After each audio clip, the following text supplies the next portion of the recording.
Bom, boa noite a todos. Hoje nós temos o nosso querido Dr. Alberto Macedo, professor do INSPE e da FIPECAF, mestre e doutor em Direito Econômico, Financeiro e Tributário pela USP, assessor especial da Secretaria Municipal de Fazenda de São Paulo.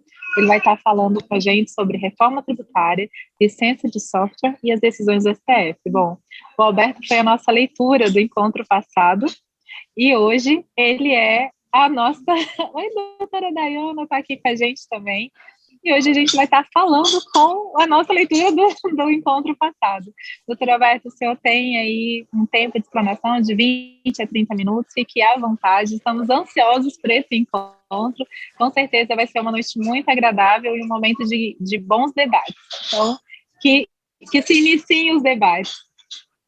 Bom, primeiro agradecer, professora Radassa, pelo convite, fiquei muito honrado pelo convite, muito agradecido.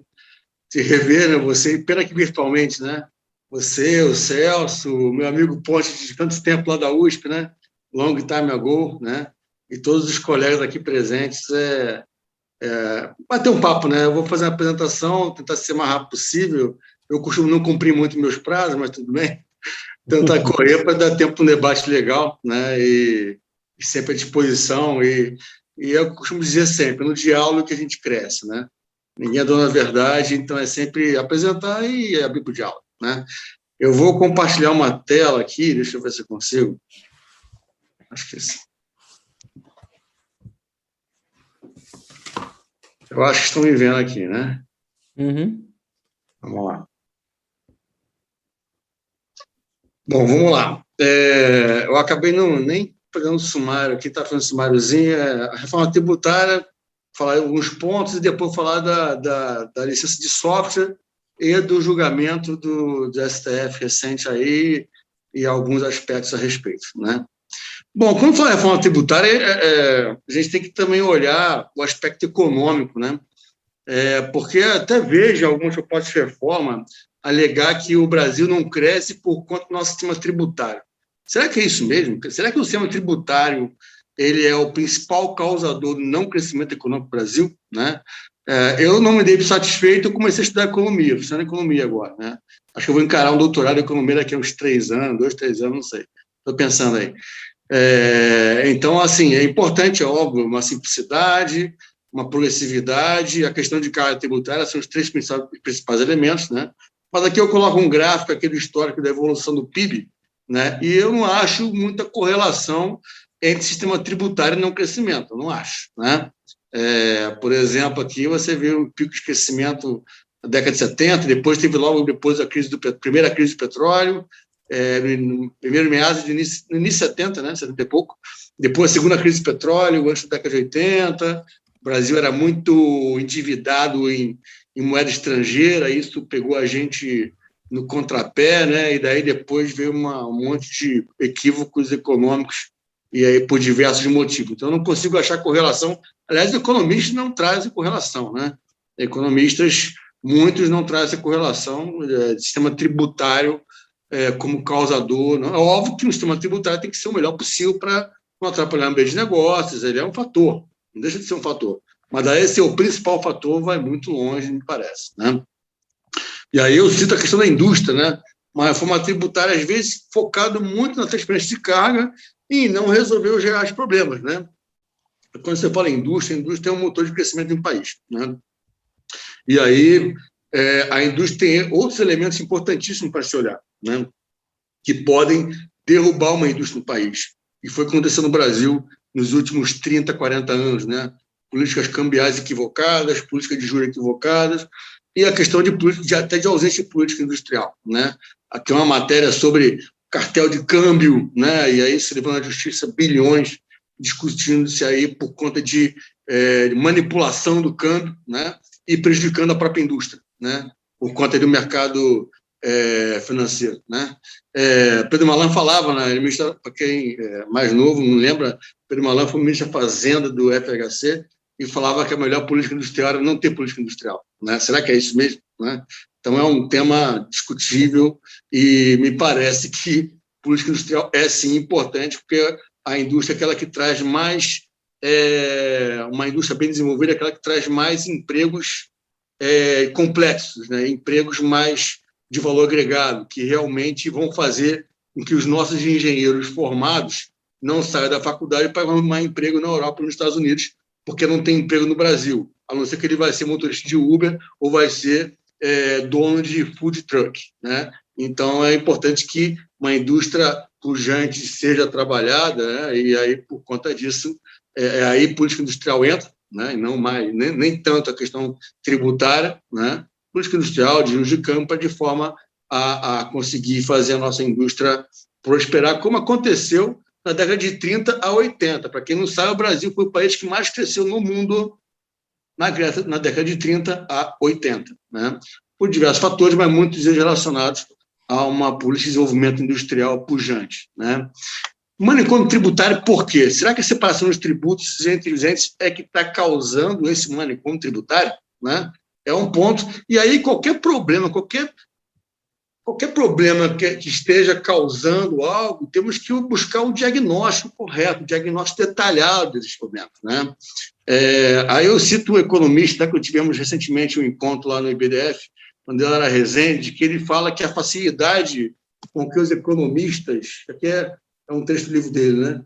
Com que os economistas sempre se expuseram a negar as evidências para preservar a tese é um triste atestado que, ao contrário do que pretendem, são mais ideológicos do que cientistas, né? E isso ele cita no livro dele, criticando economistas por conta de uma questão de economia que não vou entrar aqui ao caso, mas será que eu não poderia botar entre parênteses juristas também? Nós, juristas, será que não estamos com certas ideologias e aí não procurando resolver os problemas e, às vezes, colocando uma carga ideológica muito grande, por exemplo, em soluções importadas, né, de países que não têm nada a ver com o Brasil, né? Então, é um ponto de a gente pensar a respeito, e no debate a gente pode discutir um pouco mais sobre isso. Bom, simplificação, que é o que se busca no sistema tributário, não se confunde com a unificação de tributos de entes federativos diversos, nem muito menos com a redução de carga tributária, né? A complexidade tributária tem que ser combatida, por óbvio, mas ela não decorre da separação de tributos pelos entes União, Estados e municípios. E vou mostrar isso aqui, né?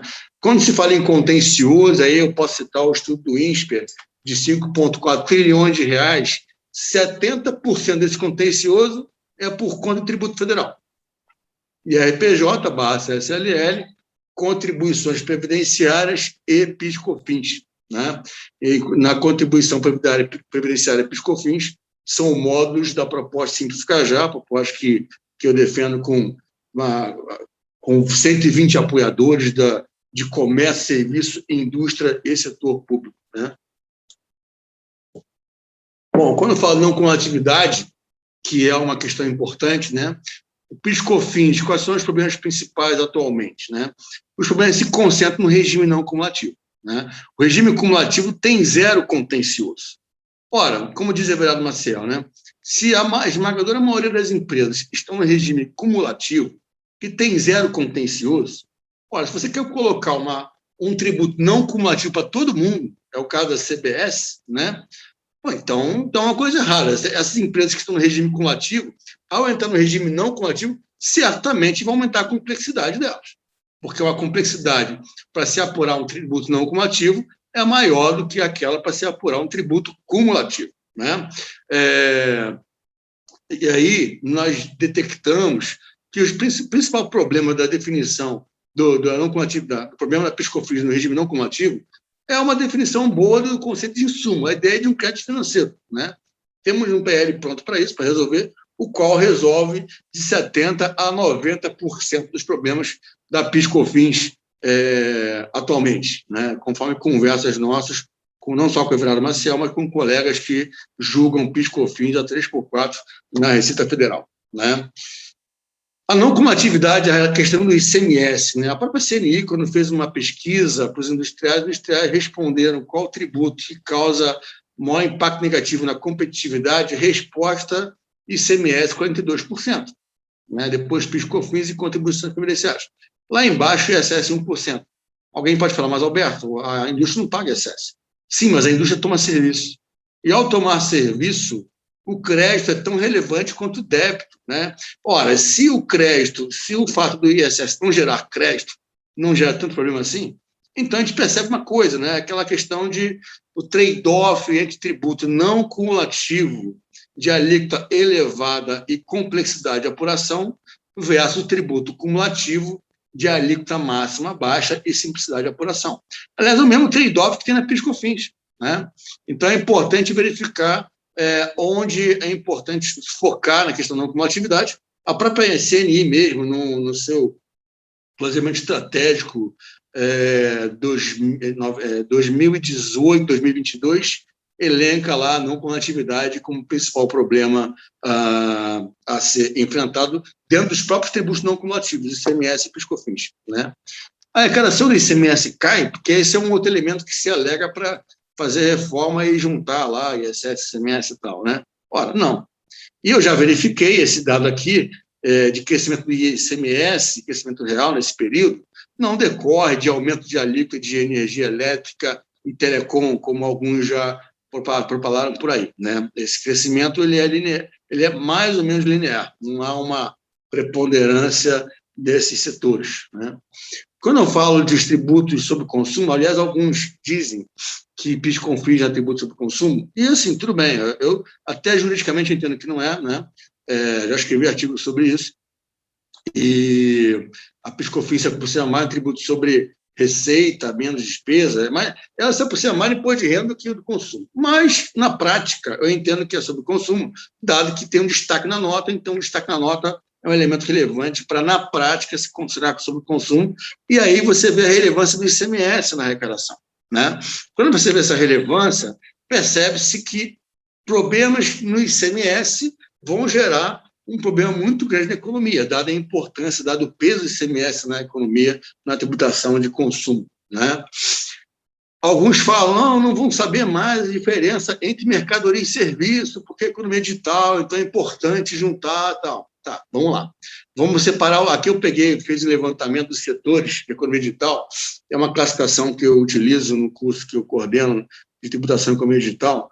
O marketplace responde por 61% do setor, considerando que no setor o quê? Marketplace, IoT, o as a service, né, o IaaS, o PaaS, o SaaS e streaming, né? Marketplace responde por 61%. Por quê? Porque o marketplace ele envolve não só a intermediação, por exemplo, o Magazine Luiza e o Uber, por exemplo, né, que tem um valor, tem uma intermediação, tem uma base de cálculo de ISS, mas também a venda das mercadorias, né? E não tem conflito nenhum.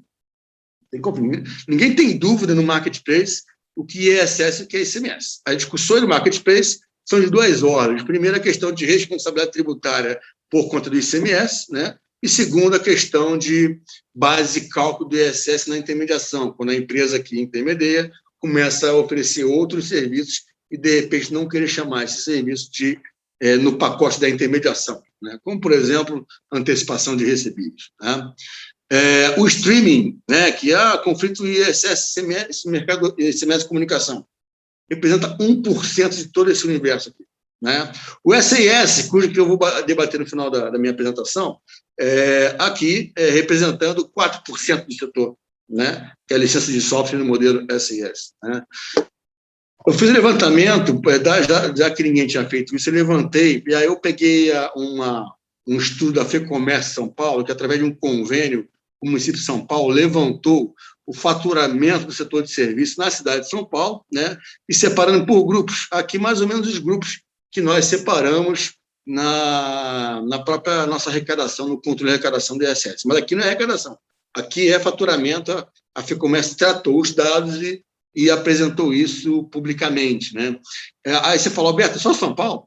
Só São Paulo. Só que São Paulo representa 1/4 da economia de serviço do país, aproximadamente, né?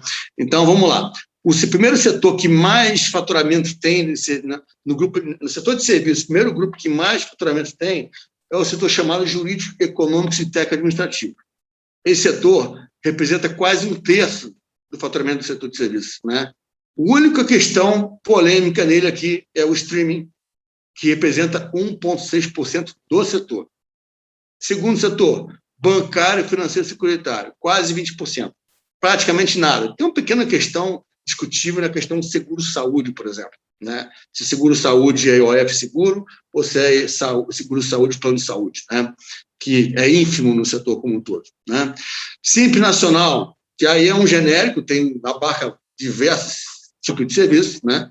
E o faturamento é de 11%. O quarto colocado, agenciamento, corretagem e intermediação. Aqui fica o marketplace, né, que faz a intermediação na parte de serviço. Não estou falando de mercadoria, que é outra coisa. Né?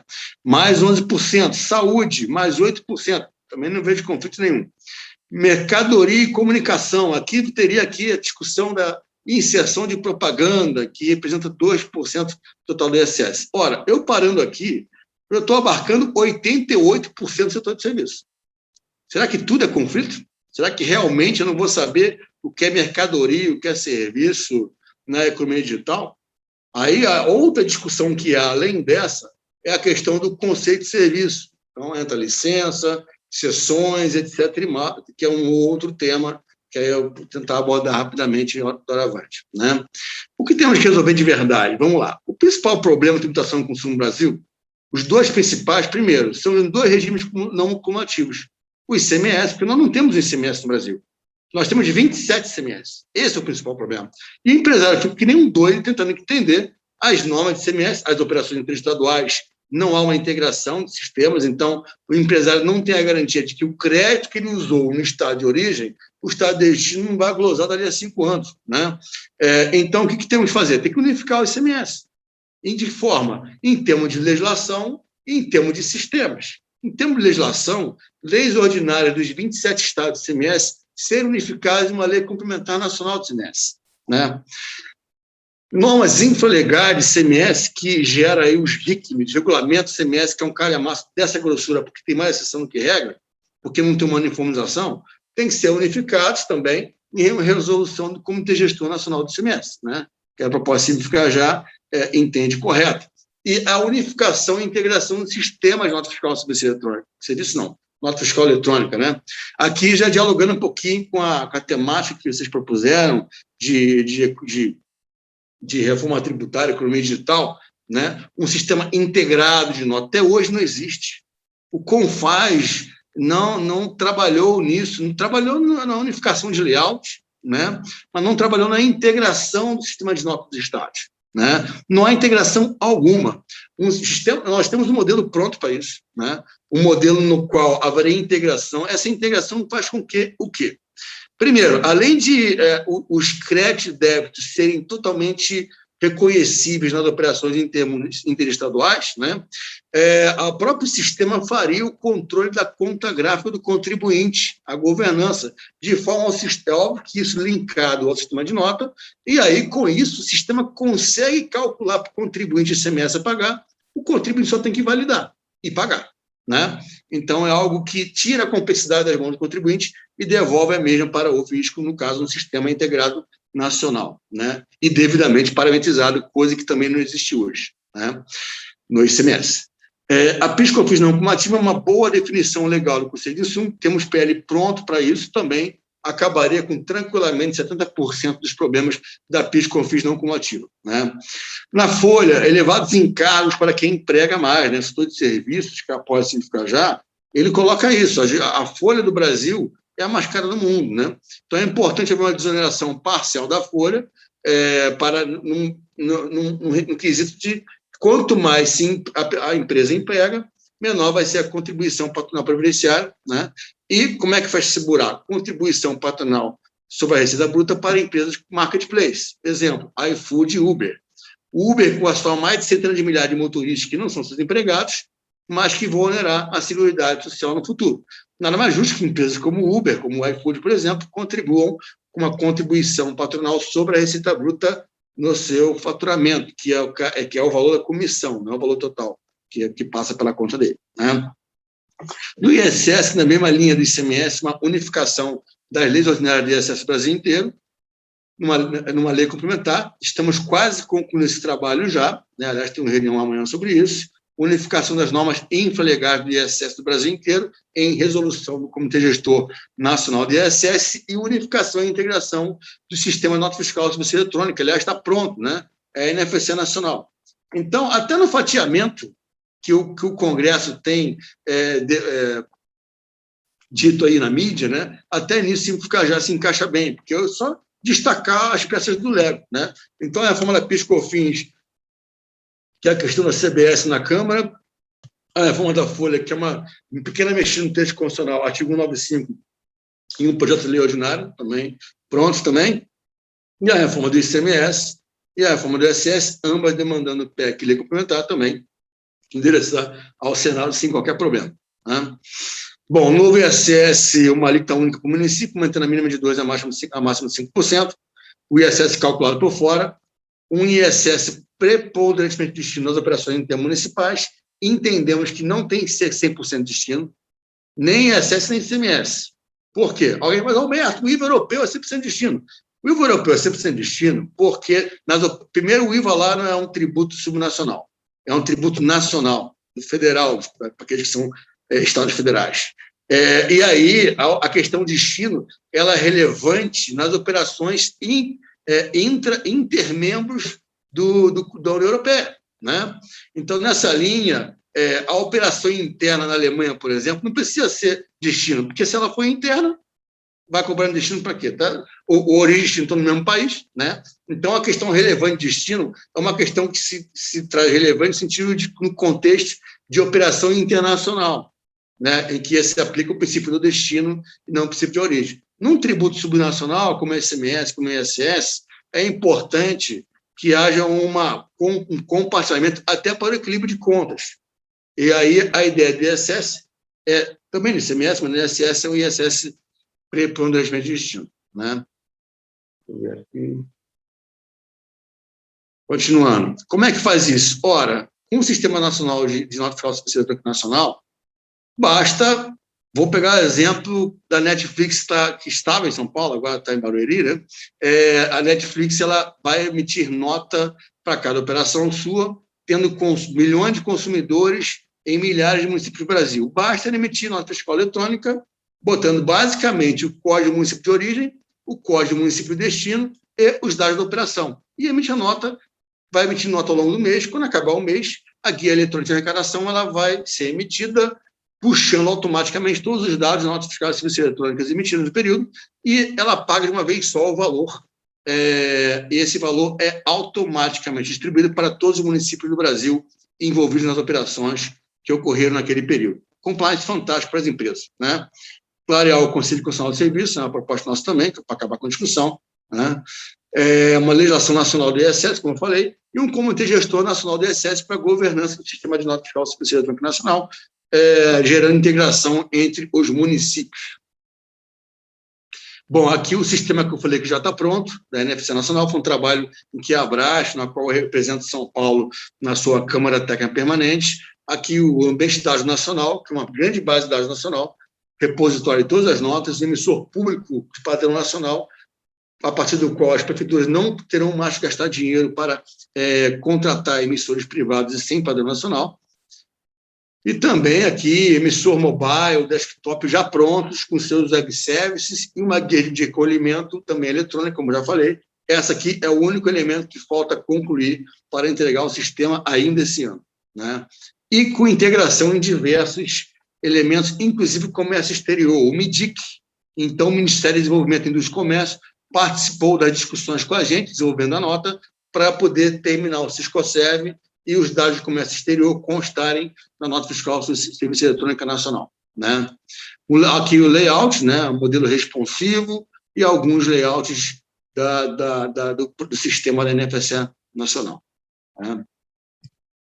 Bom, aí, terminada essa parte de reforma, depois um debate, então, espero sobre o tempo, rapidamente aqui alguns elementos para chegar na questão do julgamento do STF em relação à licença de software. Bom, a PGR, quando soltou o parecer para o caso do julgamento de software, ela soltou um parecer na linha de defesa do ICMS, mas de defesa de mercadoria virtual, com 3 pilares argumentativos. Primeiro, a dicotomia prateleira-encomenda. Segundo, a ideia de mercadoria digital. E terceiro, a ideia de serviço com obrigação de fazer, né? Vou rapidamente enfrentar esses pontos aqui. Bom, a ideia de prateleira encomenda, eu até publiquei um artigo no Conjunto sobre isso, não se sustenta ou argumento de que serviço está como requisito do conceito constitucional de serviço a ideia de personalização e encomenda. Ora, eu dou um exemplo concreto disso. A Land Rover, ao vender o seu Land Rover Vela na internet, ela possibilita ao cliente, ao potencial cliente, escolher entre 3 modelos de motores e diversas formas de acabamento. Ora, eu estou comprando um carro personalizado, por encomenda. E pelo carro ser personalizado por encomenda é porque ele é serviço? Claro que não. É aprovado que personalização e encomenda não são requisitos do conceito constitucional de serviço, né? O que pode acontecer? Então, o conceito constitucional de serviço está atrelado justamente aos requisitos do conceito de mercadoria, que é tangibilidade e transferencialidade, né? A personalização e encomenda podem aparecer como requisitos na lei complementar para prevenir o conflito de competência, que é o papel da lei complementar. E ela faz isso em 2 subitens de forma explícita. Faz em alguns outros de forma implícita, depois podemos conversar, mas de forma explícita só em 2 subitens. Prótese sob encomenda e obra de arte sob encomenda. Então, se a prótese não for sob encomenda, é ICMS, não é ISS. Né? E na licença de software, não está lá a licença de software, vírgula, sob encomenda. Até porque, se você encomenda um software, em regra, o tipo de contrato é outro, e quem vai elaborar o software para você vai te entregar o código-fonte. Então, uma elaboração de software 104 da lista, e não licença de software 105. Né? Bom, a questão da mercadoria digital, né? Por conta essa lei mato-grossense aqui, de tentar tributar o download de software pelo ICMS, veio esse julgado, a cautelar, que levou 11 anos para ser julgada, em que, depois de 11 anos, né, o STF vai decidir em cautelar, dizendo que o tribunal não pode se furtar, abarcar situações novas, concretas, consequências concretas do mundo real, com base em premissas jurídicas que não são mais totalmente corretas. Aqui está dizendo o seguinte: é possível a evolução do texto conforme o contexto. E eu não nego a tese da evolução do texto conforme o contexto. É óbvio que isso é possível. Só que eu entendo que isso não é possível no conceito constitucional de mercadoria. Por quê? Porque ele faz fronteira com o conceito constitucional de serviço, né? Onde é possível aplicar? Por exemplo, na imunidade cultural. Livros de papel destinados à sua impressão, no conceito constitucional de livro, eu posso entender que o e-book, que não existia em 88, apesar de não ser de papel, dado que a norma de imunidade tem a intenção de não obstaculizar a difusão da cultura, é possível uma interpretação tal que o conceito constitucional de livro abarque algo que na época não existia e que tem a mesma finalidade. Então, aqui, aplicando a tese de Gilmar Mendes, né? Inclusive, teve um julgado recente a esse respeito. Agora, na dicotomia mercadoria e serviço, não é possível evolução do conceito constitucional de mercadoria para alcançar algo imaterial, porque a tangibilidade e a transferencialidade são justamente requisitos que separam os 2 conceitos, né? Então, o que é tangível e é uma transferência de propriedade é mercadoria, né? E o que é intangível está relacionado com uso, utilidade, facilidade e conforto, tem a ver com serviço, a sessão de marca do caso Watts Martins, a exploração do salão de festas, a exploração de quadra desportiva, a hotelaria, né? A sessão de andaime são alguns exemplos, né? A dicotomia bens e serviços, ela sempre esteve presente no direito comercial, a dicotomia bens e serviços, mais no direito empresarial, mas os requisitos corporeidade e transferencialidade sempre estiveram presentes no conceito de mercadoria, né? Isso é até reforçado pela dicotomia bens e serviços, bens como bens materiais e serviços como bens imateriais, dicotomia essa que adveio com o direito empresarial. Aliás, ficaria até estranho entender a licença de software no modelo SIS como mercadoria. Como assim a mercadoria que, se eu deixar de pagar, ela deixa de ser minha? Porque é por assinatura, né? Não faz o menor sentido, né? Realmente era uma forçação de barra esse entendimento, com todo respeito. A lei de propriedade intelectual de software vai na linha de que o uso é objeto de licença, né? Fábio Coelho nos ensina que quando o consumidor adquire, entre aspas, um software, juridicamente falando, não é compra e venda, e sim licenciamento de uso de bem intelectual. Né? As decisões antigas do STF, décadas de 90, né, aquela de prateleira de encomenda, vai muito naquela linha de que antigamente havia um disquete, um CD-ROM, numa caixinha, tudo igualzinho na prateleira. E você pagava uma vez só. Ora, uma caixinha na prateleira, você paga uma vez só, não tem cara de mercadoria? Tem, só que juridicamente falando não é mercadoria. Né? A questão do conceito de serviço, né, a PGR insiste na linha de que o 105 só abarcaria licença de software para encomenda. Já mostrei aqui que a encomenda não é um requisito do Conselho Constitucional de Serviço, né? E na linha de que só há serviço se houver encomenda, atrelando serviço à obrigação de fazer. Né? Aí eu trago o julgado de 2016, em que Fux, voto vencedor 10-1, vai dizer que a interpretação do conceito de serviço no texto constitucional tem um sentido muito mais amplo que tão somente o de obrigação de fazer, vindo a superar o precedente daquele de 2000, locação de guindaste. Né? E aqui ele cita um trecho do artigo meu, que foi um capítulo da minha tese de doutorado, o conceito econômico de serviço já foi justiçado há muito tempo pelo direito privado. O que eu falei aqui não é novidade nenhuma. A ideia de serviço como bem imaterial não é novidade nenhuma.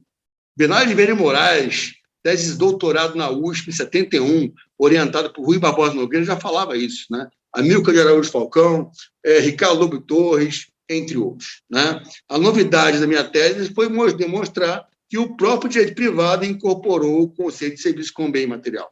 Né? Bom, aí quais são os serviços tributáveis na tributação do consumo no Brasil?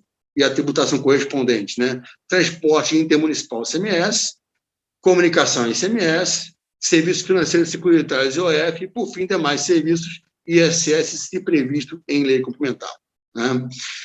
Bom, na verdade, quando eu falo de software, o intangível a que eu me refiro não é o software, mas sim a licença de software. Eu não pago pelo software, eu pago pelo uso do software. Né? Então, assim como eu também não pago pelo andaime na sessão de andaime, eu pago pelo uso do andaime. Na exploração do salão de festa, eu não pago pelo salão de festa, eu não compro salão de festa, eu pago pelo uso do salão de festa. Na sessão de marca, eu não pago pela marca, eu não compro a marca, eu pago pelo uso da marca. E na licença de software, eu não pago pelo software, eu pago pelo uso do software. Então, o bem imaterial tributado aqui, que é o serviço, são esse do lado esquerdo, não do lado direito. Né? Bom, então essa dicotomia, aí vem a ideia de bem imaterial. Né? Quando você adquire a propriedade de um carro, você vai pagar ICMS dessa compra e venda. Né? Quando você loca um carro, você pagaria ISS. Não paga por quê? Porque tem uma soma vinculante de 31 e porque não tem previsão mais na lista de ISS. Né? Essa ideia não é de hoje. A reforma de 65 no Brasil seguiu a mesma linha, a reforma do IVA europeu, né, a qual também, na conceituação de mercadoria e serviço, também seguiu essa linha, a qual até hoje o direito europeu adota. Né? Quando fala dos bens tributáveis, fala de entrega de bens envolvendo a transferência de titularidade e o bem ser corpóreo, mercadoria, e serviços, tudo que não for entrega de bens. Né? Então, nesses conflitos aqui, ISS, os demais bens imateriais, locação, cessão, etc., seriam tributados pelo ISS em havendo a previsão em lista de serviço. Né? A dicotomia bem e serviço, como eu falei, de direito privado, ela corrobora bem esse aspecto. Né? Há esse conceito bem e serviços, bens como bens materiais, serviços como bens materiais, surgiu na economia, né? E o direito privado incorporou. Então, há duas formas de entender que a Constituição incorporou esse conceito constitucional de serviço como bem material, não só diretamente pelo influxo conceitual do direito privado, pelo ramo de direito empresarial, mas também pelo ciência econômica, sem problema, tanto faz, na verdade. Né? Três conceitos que vieram da ciência econômica que foram incorporados pelo direito privado: empresário, atividade econômica e bens e serviços. Alberto, o que é isso? Como é que isso acontece? Basta a lei prever esses conceitos. Quando a lei prevê esses conceitos, ela acabou de juridicizar o conceito. A lei ou a Constituição, né? E a própria Constituição assim também o fez. Né? No cerne do direito empresarial, está aqui essa incorporação, no nosso exemplo, no Código Civil de 2002, mas isso aconteceu muito antes, né? Vou explicar um pouquinho. Em vermelho, na definição de empresário, 3 expressões que vieram da ciência econômica e foram incorporados pelo direito privado, inclusive bens e serviços. Bens como bens materiais e serviços como bens materiais. Aí, rapidamente, histórico do conceito de serviço, né? A gente, direito romano é o pai do direito civil, vamos falar assim, né? Os comerciantes na Idade Média percebendo que iam ter que criar um direito próprio, porque o direito civil não ia dar conta, né? Muito amarrado, né? E aí surge a fase do direito comercial em que os cônsules iam formando a jurisprudência do direito comercial, né? Na Idade Moderna, o Napoleão fala, não, acabou com essa história, agora sou eu que vou dizer, vai ser a lei que vai dizer o que é o direito, e aí tinha que incorporar no Código Comercial algum conceito, e o que tinha para a época, tínhamos para hoje, era a teoria de atos de comércio, e ela é incorporada, ficando de fora do direito comercial as prestações de serviços e as negociações de imóveis. No Brasil, o Código Comercial de 50 ficou fora também, atividade rural. Na ciência econômica, século XVIII para XIX, a dicotomia bens e serviços, bens com bens materiais, serviços com bens materiais, surge a partir de autores como esse, nossa William Senior, né?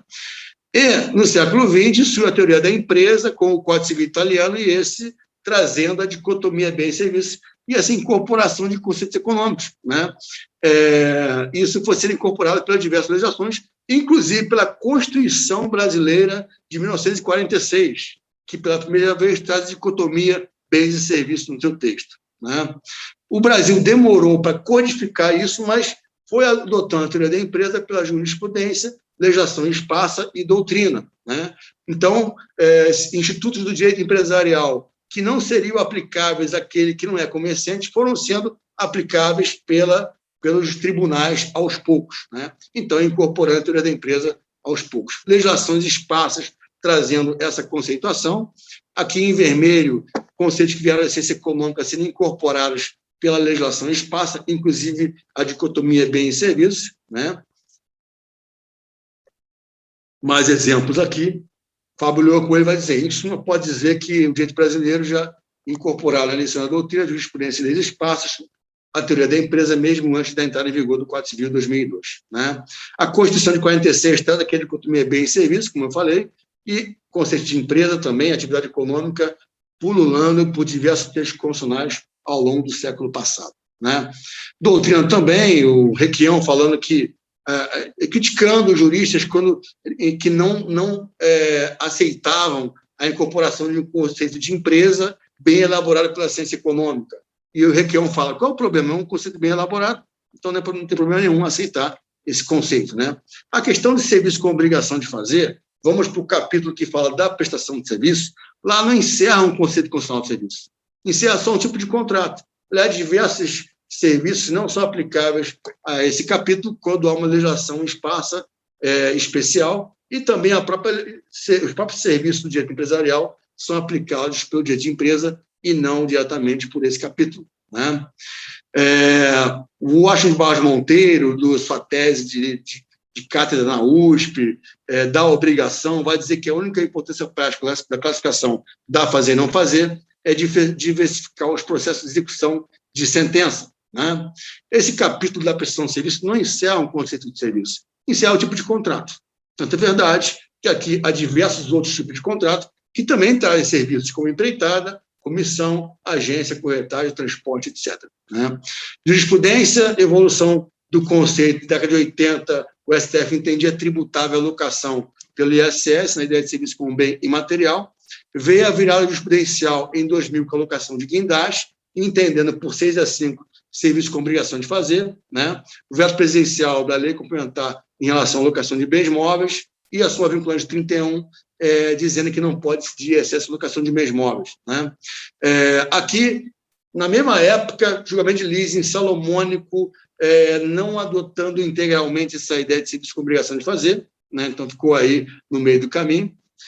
Seção de marcas, entendendo pela incidência do ISS, em que pese também não havia obrigação de fazer, decidiu assim o STF em 2011, percebe que ele vai restringindo o alcance da súmula tão somente a sua redação em si, e desconsiderando o pressuposto esse, que seria serviço com obrigação de fazer. Né? Então, o STF, por um lado, obrigação de fazer, por outro lado, um conceito mais lato de serviço. Né? O julgado de 2016, já falei aqui, já citei, não vou me delongar mais a respeito dele, serviço bem imaterial em contraposição a bem material, diz o julgado. 2020 já, franquia, Gilmar Mendes se valendo do fato da franquia ser um contrato misto, né?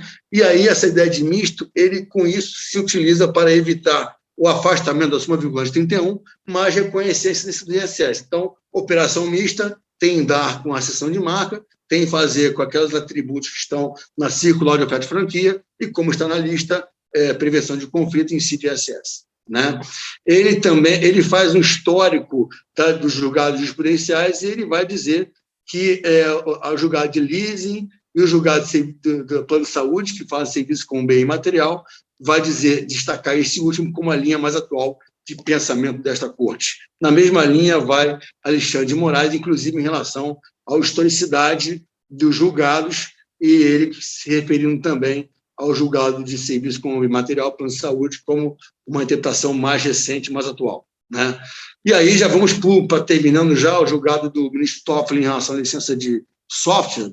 Ele faz um grande arrazoado em relação, inclusive com o direito comparado, né? E dizendo que, aqui um ponto que dá algumas questões aqui, dizendo que não necessariamente mercadoria tem que ser corpóreo. Ao meu ver, aqui tem um certo compromisso com o julgado que ele fez na cautelar, acompanhando o julgado na época, e que na cautelar da DIN 1945 se já admitia mercadoria virtual. Né? O argumento, a meu ver, aqui não é convincente. Mercadoria pode ser bem incorpóreo, porque energia elétrica é incorpórea. Não me parece convincente. ICMS tributa, isso é mercadoria, comunicação e energia. Né? Enfim, parte ele comenda, ele afasta essa dicotomia, né? Ele ele passeia pela diretiva da União Europeia para trazer a dicotomia bens e serviços, bens com bens materiais e serviços com bens imateriais, cita a lei complementar como relevante para diminuir o conflito, né? E a clareza do 105, o enquadramento do software as a service, da licença de software em geral, como tributável pelo ISS. Né? Também faz um arrazoado sobre a historicidade dos julgamentos e colocando a ideia de operação mista como algo relevante, entendendo a licença de software como operação mista também, como algo relevante para entender a previsão pelo ISS, caso previsto em lista. Gente, foi uma correria, estou parecendo um locutor de jockey, mas, enfim, acho que deu para entender alguma coisa. Estou à disposição. Radassa, desculpa, eu descobri um pouco o horário. Já tem gente com mão levantada, eu acho que a gente vai ter que chamar você para outro debate, porque assim fica um painel de exposição, aí todo mundo estuda bastante os textos, traz muita pergunta e faz outros debates, porque realmente o tema... Aconteceu isso no debate passado também, e é assim, né? Sempre os temas instigam muito, trazem essa mutualidade, né? De conceitos e de possibilidades.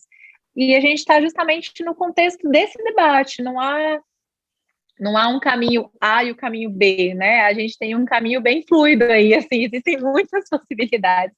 E pensamento, a gente precisa construir isso para um sistema tributário nacional do nosso país, considerando todos esses aspectos.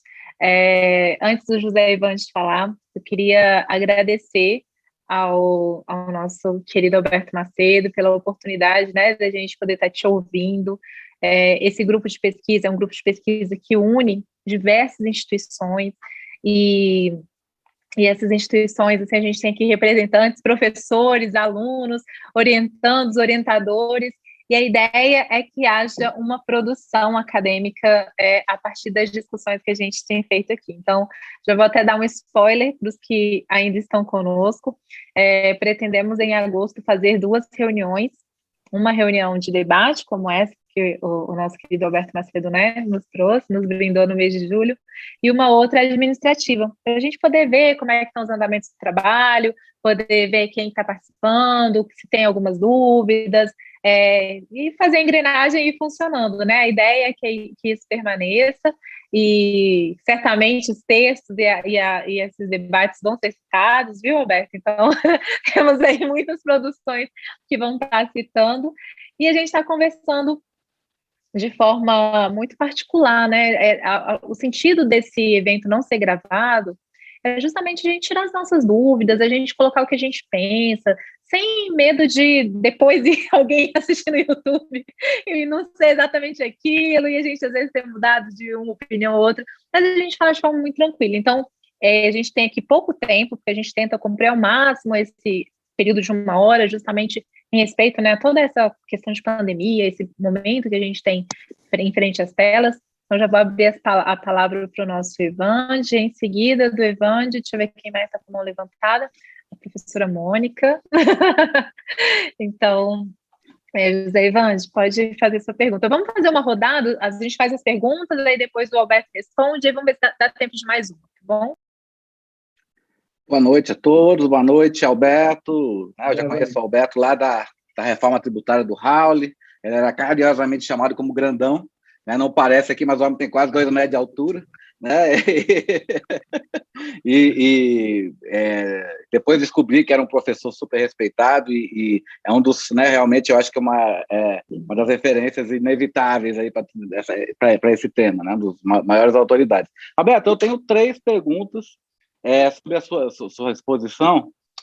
Primeiro, assim, uma coisa que não me convence muito é essa história de que o ISS dentro do ICMS, né, dentro da indústria, é uma coisa irrelevante, né? Me parece mais que cada vez mais que você tem a servitização da economia, cada vez mais coisas que eram antigamente mercadoria viram serviço.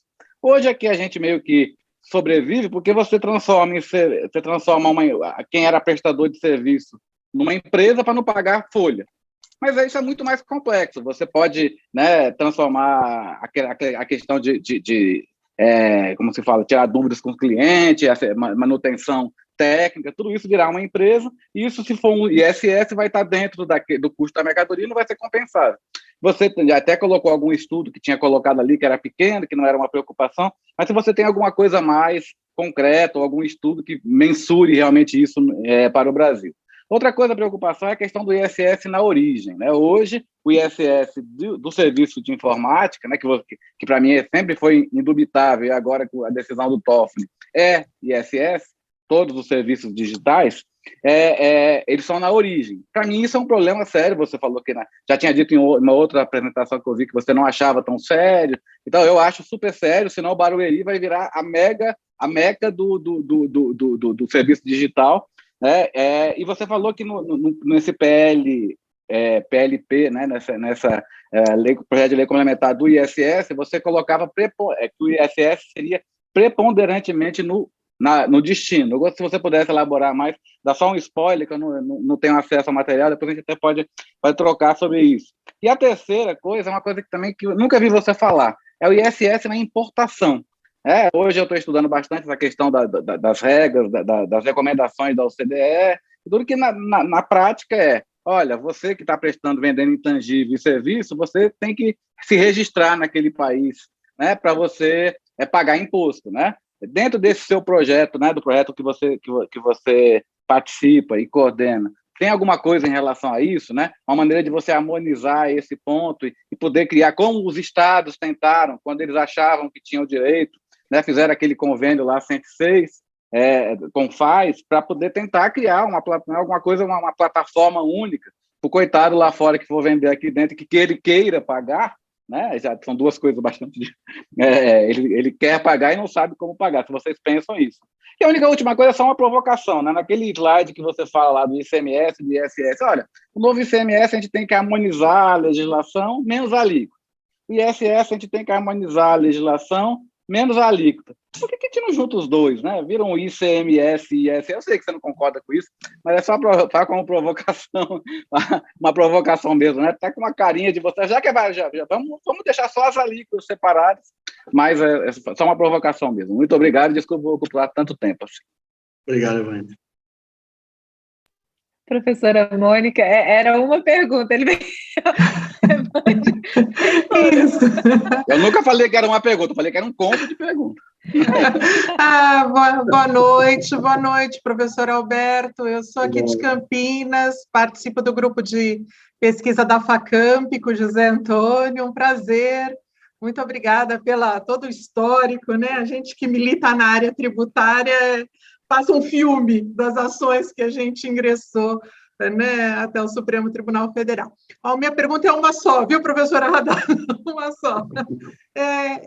Eu fiquei fascinada com essa proposta, essa mudança do ISS, né, porque eu acho que é necessário. Como o senhor explica ou justifica essa criação do Comitê Gestor Nacional e de uma lei federal, não como a nossa Lei Complementar 116, que dá depois autonomia aos municípios, como eu posso justificar o comitê e essa lei federal sem ferir o pacto federativo, sem eu minar a competência tributária? Eu vi que para o ISS também tem PEC e projeto de lei, né, professor? Essa é a questão. Muito obrigada, muito obrigada. Posso, Radassa? Posso responder? Rapidinho, então, vamos lá, para respeitar o tempo. Evandro, obrigado. Primeiro, Evandro e Mônica, obrigado pelas perguntas. Sempre é bom para a gente esclarecer alguns pontos. Evandro fala, o ISS dentro do ICMS é tão irrelevante assim? Eu acho que essa é a primeira pergunta, né, Evandro? É o que eu insisto no trade-off. O trade-off imposto não cumulativo versus imposto não cumulativo de alíquota elevada e complexidade de apuração versus imposto cumulativo, alíquota máxima baixa e simplicidade de apuração. Não é à toa que o não cumulativo está na mercadoria, porque aqui, primeiro, que a atividade econômica é maior, e segundo, que a relação em suma é muito mais presente a questão do creditamento, né? No serviço é relevante, cada vez mais é relevante, só que há um trade-off, né? A gente fez um estudo que, se você pegar o ISS, você junta no ICMS, no IBS que queriam juntar, né? Aproximadamente 80% do ISS arrecadado viraria crédito. Viraria crédito, né? Aí eu pergunto, ou seja, o IBS ia ter que aumentar a alíquota, né? Para manter. E aí, até que ponto isso é... E serviço com bem imaterial é muito mais difícil fiscalizar, né? Porque é bem imaterial, não tem estoque, né? Então, é um ponto preocupante. A própria Europa fez esse problema em relação a fraudes, né? 164 bilhões de euros em fraude na Europa, né? Porque 100% de destino. Então, o Brasil, às vezes o Brasil ele acerta e não reconhece o acerto, né? É um pouco complexo de vira-lata, né? E aí, esse trade-off está presente até no imposto de renda. Até no imposto de renda está presente. Lucro real versus lucro presumido. Será que todas as empresas de lucro presumido queriam ficar no lucro real? Né? PIS/COFINS, de novo, a dicotomia é presente. Será que as empresas que estão no cumulativo da PIS/COFINS, pelo amor de Deus, queremos não cumulativo, será que elas querem? Ora, então, se é para colocar, um outro motivo, que querer ou não quer. Redistribuir carga, talvez? Sim. Né? Então, até na economia digital, a ideia da tecnologia, a ideia de você... Porque alguns falam assim, mas, Alberto, os serviços são subtributados, tecnologia subtributada. Será que queremos tributar tecnologia a 25% a 30%? Ou será que temos que priorizar a tecnologia justamente com uma tributação menor e mais simples, até para fomentá-la? Né? Esse é um ponto também. Né? Então, assim, a questão, o problema do ISS não gerar crédito é um problema mitigado por conta da alíquota máxima baixa. É o tal trade-off de sempre. Né? Esse é um ponto. Segundo ponto, o ISS na origem. É o que eu costumo dizer. Guerra fiscal acontece quando você coloca 100% na origem ou 100% de destino. Né? Repito, a Europa é 100% de destino porque operações entre países. E o Brasil também é entre países assim. Agora, entre estados e entre municípios, que é a subnacional, não precisa ser 100% de destino. Aliás, é por conta dessa insistência que a PEC 45 não conseguiu avançar em tantos pontos, porque para isso precisa demandar 400 a 500 bilhões de reais para pagar conta de jogar 100% de destino para os países, para os estados eminentemente exportadores. Pará, Mato Grosso do Sul e Goiás, por exemplo. Né? Então, a gente abandona o paradigma da guerra fiscal entre municípios e adota o paradigma da integração fiscal entre municípios. Os municípios tendem a brigar menos. Qual o conceito de estabelecimento prestador? Na prática, como é que ele se verifica? Qual o conceito de tomador? Quando você distribui, a tendência à briga é menor, porque está todo mundo ganhando. Então, você tende a abandonar o paradigma da guerra fiscal e adota o paradigma da integração fiscal. Daí a ideia de compartilhamento. Né? Um outro ponto, ISS na importação.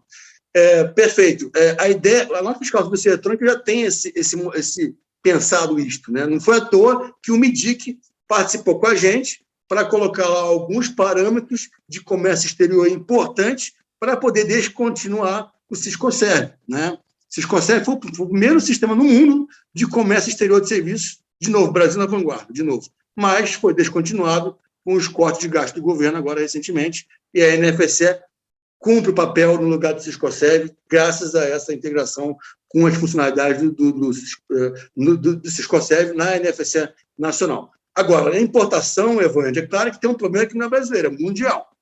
É a operação B2C importação.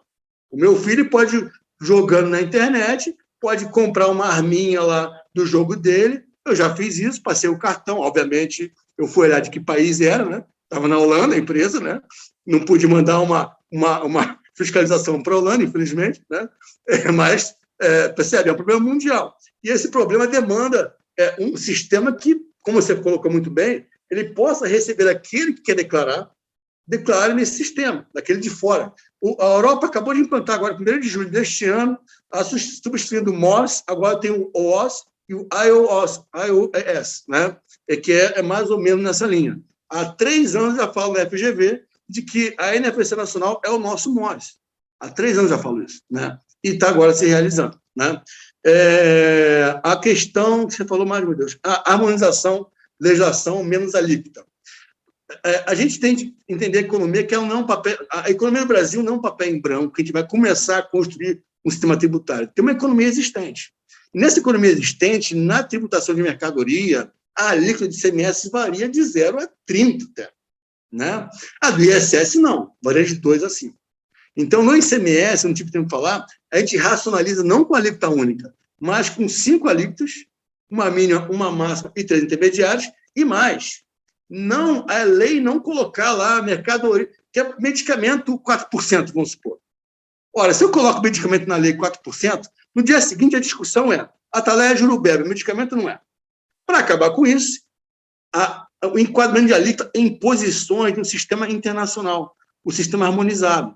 Então, você coloca alíquota na posição lá. E aí, naquela posição, que são classes, né, de 6 dígitos, que a gente importou botando na TIP, na NCM com 8 dígitos, até 9 às vezes, né? Você enquadrando lá, acabou a discussão. E mais, você parametriza no sistema isso, e chega a ponto de você, na leitura do código de barras, você conseguir ler o valor tributo daquele produto. É um compliance total, é parametrizado. ICMS não conhece até hoje parametrização, é muito campo-texto. O ISS está mais avançado nisso, porque a gente trabalhando nesse sistema já faz algum tempo. Tudo parametrizado. O contribuinte não faz conta nenhuma. Só tem que colocar lá os códigos necessários, né? Então, em relação ao ISS, Evandro, a gente entende que é possível a alíquota única, diferentemente do ICMS, porque o range é muito mais estreito.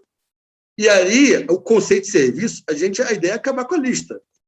Fazer que a União Europeia fez com a diretiva de 77, em que ela acabou com lista de serviços dos países e adotou conceitos tais, e, obviamente, a lista ela vai continuar como ato do executivo, no caso do comitê gestor, para efeito de controle, né? O cara tem que saber que ele está pagando imposto. Mas você uniformiza o conceito de serviço tal, qualquer serviço bem material é tributar pelo ISS nesse range de alíquotas que é mantido. Mônica, como justificar o comitê e a lei federal sem ferir o pacto federativo? Federação é sempre um espectro, né? Você tem um extremo de concentração versus um extremo de centralização. A gente trabalha nisso aqui, né? A descentralização extrema, ela deixa de ser federação, passa a ser talvez uma confederação, né? E a centralização extrema deixa de ser federação também, vira um estado unitário. Ora, então, há um trade-off aí também. Esse trade-off é importante unificação na legislação do ISS e essa sistemática demanda um comitê gestor nacional. Pior que um comitê gestor nacional dos municípios, só dos municípios, e a gente pretende um para os municípios e um outro para os estados, pior que isso, é um comitê dos 3 entes. Eu fui membro do Comitê Gestor do Simples Nacional. Eu vi no CGSN, Portas de Recurso, um sistema de parcelamento eletrônico levar 3 anos para ficar pronto e exercício fiscal decair. Quem responde por isso? Né? Nesses comitês vão ter um financiamento com o próprio tributo, mínimo, infinitesimal, né? E aí vão poder elaborar sistemas unificadores. Então, a federação, os municípios têm que abrir mão de alguma coisa para poder fortalecer a federação, os estados também. Esse abrir mão é o quê? É, basicamente, unificar a obrigação acessória e a obrigação principal. Né? A autonomia se mantém com duas coisas, na verdade, né? Sendo bem objetivo. Primeiro, o poder de definir a sua alíquota. O segundo, o poder de fiscalizar sobre esse valor arrecadado.